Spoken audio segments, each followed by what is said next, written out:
عليكم، ازيكم؟ عاملين ايه؟ فيديو النهارده ان شاء الله هيكون عن عزومة خالي.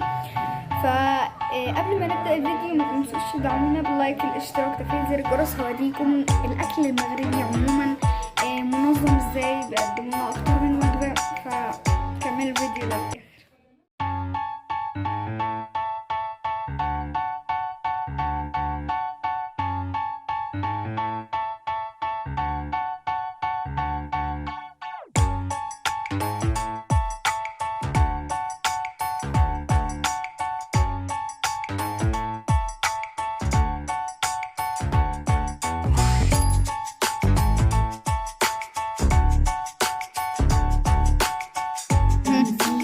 دي ايه؟ دي سلطة فواكه، دي سلطة باردة، دي القراصية بس عاملينها بطريقة حلوة. معسلة. وهنا اللوبيا طويلة، وهنا الكوسة. كوسة؟ كوسة. دي الكوسة. وهنا اللحم باللوز، لحم معسل. سويت اند ساور يعني. كان يجون عندك في السعودية كل شيء اللي عندنا جيت السعودية غادي تسعود تكلمي عن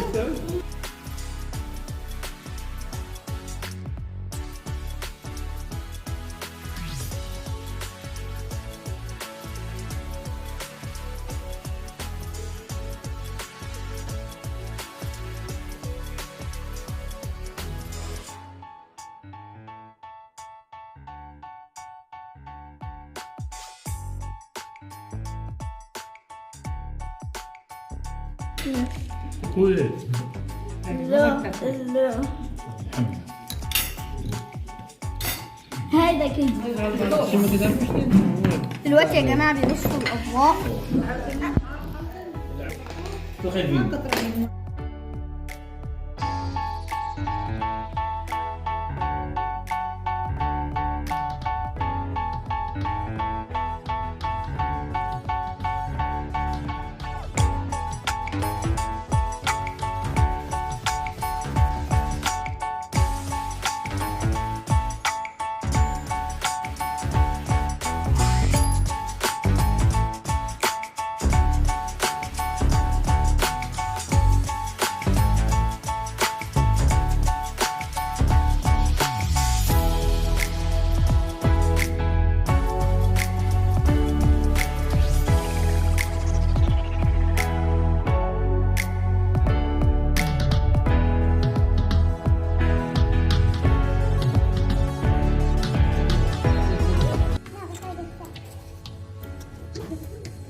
فيديو النهارده اتمنى ان يكون عجبكم. ما تنسوش تدعمونا بلايك شير سبسكرايب تفعيل زر الجرس يا جماعه عشان يوصلكم اشعار بكل فيديو احنا بننزله.